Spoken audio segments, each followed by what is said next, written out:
Bismillahirrahmanirrahim. Dear students, Assalamu alaikum.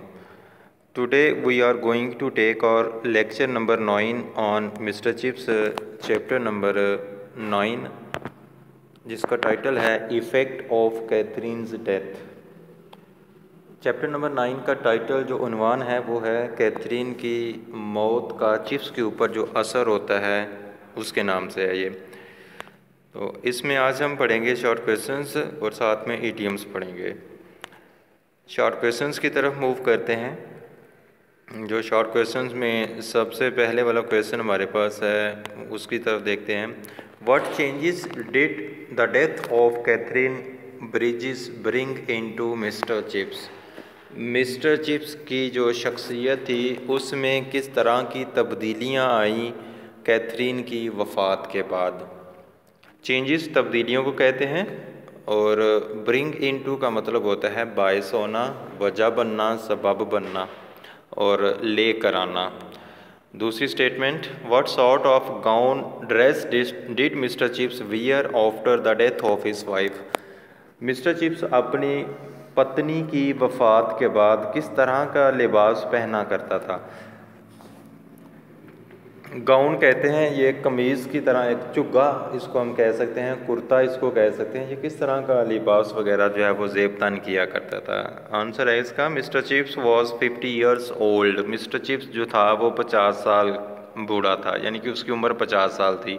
When his wife died, जब उसकी बीवी का इंतकाल हो गया। ये एक अंडरस्टूड बात है कि जब मिस्टर चिप्स की शादी हुई थी वो उस वक्त 48 साल का था, यानी कि 1898 में इसकी शादी हुई थी और उसके 2 साल बाद उसकी वफ़ात हो गई कैथरीन की। आफ्टर हर डेथ, उसकी वफ़ात के बाद, he was physically very active, वो जिस्मानी लिहाज से बहुत चुस्त था। फिज़िकली में जिस्मानी लिहाज से एक्टिव, चुस्त को, एंड स्ट्रॉन्ग और बहुत ताकतवर भी था।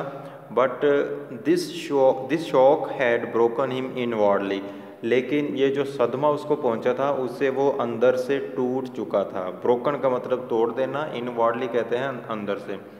आफ्टर आर डेथ, उसकी वफ़ात के बाद, he was physically very active and strong but his this shock had broken him inwardly. He was badly shaken and again went into the past. वो बहुत ज़्यादा जो है वो मुतासर हो चुका था उसकी डेथ से और हमेशा उसकी यादों में खोया रहता था, पास्ट में रहता था। He lost interest in lessons, और उसने अपना जो दिलचस्पी होती है, शौक़ जो होता है वो भी कम हो गया था, उसका पैशन कम हो गया था अपने असबाक में। And he was totally different, और वो अब यानी कि पहले की निस्बत अब ये मुकम्मल तौर पर मुख्तलिफ इंसान था, totally different. His hair turned grey, उसके जो बाल थे वो ग्रे होना शुरू हो गए, यानी कुछ सफ़ेद थे और कुछ ब्लैक थे। एंड एवरीवन नोटिस्ड इट, और हर कोई इसको जो है वो नोटिस भी लिया करता था, इसको मुशाहदा भी किया करता था, यानी कि परेशानी की वजह से उसका ये हाल हो गया था। ही वोर अ टैटर्ड गाउन, और वो फटे पुरानी एक गाउन जो होती थी उसको पहना करता था। And he was the man who looked old now, और अब ये वो इंसान था जो कि अब वाकई में बूढ़ा नज़र आता था। ठीक है, मतलब पहले वो बूढ़ा नहीं नज़र आता था जब वो कैथरीन थी, लेकिन कैथरीन के गुजरने के बाद ही, उसकी वफ़ात के बाद ही ये बहुत ज़्यादा परेशान रहने लगा, तो इसकी वजह से इसकी फ़िज़िकल चेंजेस अपेयर होना शुरू हो गए। नेक्स्ट क्वेश्चन है, what did mister chips remember about Naylor. Naylor के मुतालिक मिस्टर चिप्स क्या याद किया करता था। Naylor was the boy who watched mister chips game of energetic fives. Naylor वो लड़का था जो मिस्टर चिप्स की गेम यानी कि खेल देखा करता था, जिसमें 5 लोग जो है वो पार्टिसिपेट किया करते थे, और उसमें जो उन चारों को जो मात देता, जो 5वां होता, वो विनर कहलाता था। यानी कि 5 लोगों के बीच ये गेम होती। ये जो 5 एनर्जेटिक यहाँ पर लिखा हुआ उसका मीनिंग समझाने की कोशिश कर रहा हूँ कि 5 लोग एक अखाड़े में आते, 5 में से जो विनर होता, यानी कि जो चारों को पछाड़ देता था, वो उसको एनर्जेटिक का नाम देते थे। ही वॉज द बॉय, ये वो लड़का था, हु कमेंटेड दैट, जो कि ये कॉम्प्लीमेंट दिया करता था, जो ये कहा करता था, चिप्स वॉज ओल्ड, कि चिप्स जो है वो बूढ़ा हो चुका है, यानी कि अब उसकी उम्र काफ़ी ज़्यादा हो चुकी है। स्टिल ही प्लेड वेल, लेकिन अभी तक इसके अंदर वो ताकत है, वो अच्छा खेल सकता है। मतलब प्लेड वेल का मतलब कि स्टिल जो है वो उसके अंदर इतनी ताकत है कि वो गेम में हिस्सा ले सकता है। Mister Chips was amused at the remark. Mister Chips उसकी इस बात पर जो है वो हंसा। अब इसी क्वेश्चन को दूसरी तरह से यूँ देखा जा सकता है। व्हेन चिप्स वाज ओवर 80, जब मिस्टर चिप्स 80 साल से ऊपर चला गया, he used to remember Naylor, वो नेलर को याद किया करता, हु कॉल्ड हिम ओल्ड, जो कि उसको बूढ़ा कहा करता था। यानी कि नेलर मिस्टर चिप्स को बूढ़ा कहता था। व्हेन ही वाज 50, जब मिस्टर चिप्स 50 साल का था। दोबारा से देखिए कि मिस्टर चिप्स जब 80 साल से भी ऊपर का हो गया तो वो याद किया करता नेलर को, जब जो कि उसको यानी कि चिप्स को 50 साल की उम्र में ही बूढ़ा कहा करता था। Now Naylor was a liar, अब नेलर जो है वो एक वकील है, हु वाज अबाउट 50, और वो वकील होने के साथ 50 साल की उम्र तक भी पहुंच गया है। चिप्स थॉट दैट, चिप्स अब ये सोचता है, ही शुड आस्क, कि मैं अब इससे पूछूं, if a man eight 50 becomes old, कि क्या 50 साल की उम्र में बंदा आके बूढ़ा हो जाता है। अब ये मतलब कि चिप्स जो है वो एक सैटरिकल वे में पूछना चाह रहा है उससे। नेक्स्ट क्वेश्चन की तरफ मूव करते हैं। What do you know about Helsbury. Helsbury के मुतालिक आप क्या जानते हैं? आंसर देखते हैं इसका। ही वॉज द लॉयर, ये एक वकील था। ही बिकेम चांसलर एट 82, ये 82 साल की उम्र में चांसलर बना। एंड डाइड एट 99, और 99 साल की उम्र में इसका इंतकाल हुआ। बस ये इसके बारे में हम जानेंगे। नेक्स्ट क्वेश्चन है, what was the idea of Mr Chips about Boers. Boers के मुतालिक मिस्टर चिप्स का क्या आइडिया था? पहले यहाँ पर समझिए कि बोर्स क्या होता है या क्या होते हैं। बोर्स ये basically 17th century, 18th century और इवन के 19th सेंचुरी में जो लोग अफ्रीका से सेटलर्स के तौर पर इस तरफ मूव करके आए हैं, इंग्लैंड की तरफ, यूरोप की तरफ मूव कर कर आए हैं, उनको टू सम एक्सटेंट बोर्स का नाम देते हैं, और ऐसा क्रिश्चियनिटी में कहते हैं। क्रिश्चियन जो लोग हैं जो अफ्रीका से मूव करके उस तरफ पहुँचे हैं इंग्लैंड में या फिर यूरोप के किसी और मुल्क में, उनको बाज़ जगहों पर बोर्स का नाम दिया जाता है। तो इंग्लैंड में भी कुछ लोग यानी कि अफ्रीकन जो थे, जो अफ्रीकन लहजे के साथ बोलने वाले लोग थे, वो क़याम पज़ीर थे इंग्लैंड में भी। तो कुछ लोग इन्हीं के सामने जो है वो होते थे। तो उनके मुतालिक इंग्लैंड जो इसका चिप्स का आइडिया था वो क्या है, ये पूछा जा रहा है। आंसर इसका देखते हैं। Mr Chips was neither against Boers, Mr Chips ना तो बोर्स के ख़िलाफ़ था, नॉर फेवर दैम, और ना ही ये उनके साथ था, यानी कि फेवर भी नहीं करता था और उनकी मुखालफत भी नहीं करता था। स्टिल ही बिलीव्ड दैट, लेकिन फिर भी ये यकीन रखता था, they had an odd similarity, कि उनके बीच एक अजीब व गरीब किस्म की मुशाबत पाई जाती है, with certain English history book heroes, जो कि इंग्लिश की हिस्ट्री की किताबों में जो हीरोज़ मेंशन हैं उनके साथ। यानी कि ये उनको हीरोज़ के तौर पर समझता था। उनके नज़दीक यानी चिप्स के नज़दीक ये जो बोवर्स हैं, ये उनकी यानी इंग्लिश की जो हिस्ट्री है और इंग्लिश की हिस्ट्री में जो लोग हीरो की हैसियत रखते हैं उनके साथ इनकी मुशाबत पाई जाती है। नेक्स्ट क्वेश्चन है, why did Lloyd George enjoy talking to Mr Chips. Mr Chips के साथ जो ये लॉयड जॉर्ज था, ये क्यों लुत्फ़अंदोज़ हुआ करता था गपशप लगा के? आंसर देखते हैं। पहले समझिए कि लॉयड जॉर्ज मिस्टर चिप्स का स्टूडेंट भी था और ये इंग्लैंड का वज़ीर आज़म भी बन गया था। देखते हैं। Lloyd George was the prime minister of the Great Britain, England का, बरतानिया का ये वज़ीर आज़म था। Mr Chips met him during his visit to Brookfield on the speech day.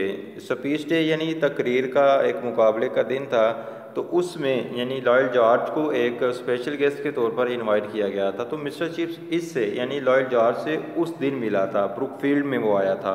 He had also been a student of Mr Chips, और ये mister chips का स्टूडेंट भी था, तौलब इल्म भी था। Mr chips told him that, mister chips ने उसको बताया, ही हैड इम्प्रूव्ड, यानी कि लॉयड जॉर्ज से कह रहा है कि जनाब आपने तरक्की कर ली है।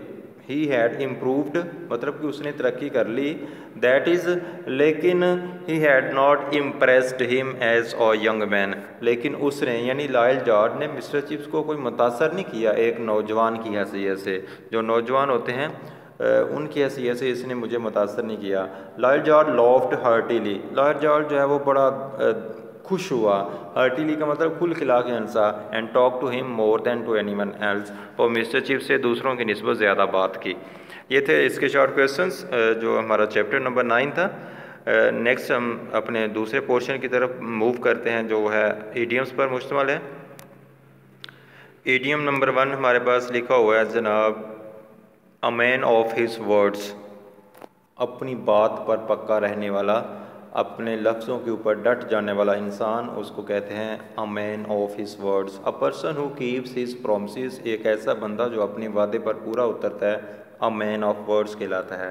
यहाँ पर लिखा हुआ है हमारे पास, Quaid-e-Azam was a man of his words, Quaid-e-Azam अपने वादे के पक्के इंसान थे। नेक्स्ट है मूव हेवन एंड अर्थ, इसका मतलब होता है हर मुमकिन कोशिश करना। हीवन कहते हैं जन्नत को और अर्थ कहते हैं ज़मीन को, यानी कि सर तोड़ कोशिश करना to move heaven and earth कहलाता है। देखते हैं, he moved heaven and earth to marry her, उसने उसके साथ शादी करने के लिए हर मुमकिन कोशिश की। हर वो मियाँ मोहम्मद बख्श साहब के मुताबिक, नीचा दिया शनाई कोलों फैज़ किसे नहीं पाया, किकर ते अंगूर चढ़ाया हर गुच्छा जख्माया। हर मुमकिन कोशिश की कि हम इसको जो है वो हासिल कर लें, लेकिन ना हो सका। नेक्स्ट है we should move heaven and earth to fulfil our aims, हमें अपने मकासद, अपने नस्बुल-ऐन में कामयाब होने के लिए हर मुमकिन कोशिश करनी चाहिए। दूसरा है ये, अब इससे नेक्स्ट है अ नैरो एस्केप, का मतलब अ क्लोज शेव, और बाल बाल बचना इसका मतलब होता है he had a narrow escape from the accident, उसका जो है हादसे से बाल बाल वो बचा। नैरो एस्केप का मतलब करीबी मामला, बहुत नज़दीकी से बचना। नेक्स्ट है नेक और नथिंग, नेक और nothing to take great risk, बहुत ज़्यादा खतरा हाथ में ले लेना नेक और नथिंग कहलाता है। इसका मतलब होता है तख्त या तख्ता, इसको आसान लफ्ज़ों में यूँ कहा जा सकता है मर जाओ या मार दो, ये इसका मीनिंग है नेक और नथिंग का। नेक और नथिंग, चाहे कुछ भी हो, वही शैल गो देयर, हम वहाँ पर जाएंगे, हम जाएंगे ही, बाज नहीं आएंगे। इससे नेक्स्ट है nip in the bird, nip in the bird का मतलब होता है शुरू में ही ख़त्म कर देना। To crush, to get rid of something from the beginning, किसी को दबा देना, किसी स्पेशली जो इवल होती हैं उनको ख़त्म कर देना उनकी बिल्कुल शुरुआत में ही। We should try to nip every evil in the bird, हमें कोशिश करनी चाहिए हर बुराई को शुरू में ही ख़त्म करने की। दूसरा क्या है, nip every evil in the bird, हर एक बुराई को शुरू में ही ख़त्म कर दो। ये था हमारा आज का लेक्चर, जिसमें हमने मिस्टर चिप्स का जो चैप्टर नंबर 9 उसके शॉर्ट क्वेश्चंस पढ़े हैं और साथ में हमने ईडियम्स पढ़े हैं। उम्मीद करता हूँ कि आप इसको रिवाइज करेंगे, सुनेंगे अच्छी तरह से जो क्वेश्चन वगैरह हुआ, और उसके हवाले से भी आप लोग कंसल्टेशन जो है वो सामने लेकर आएंगे। अपना ख्याल रखिएगा। अल्लाह हाफिज़।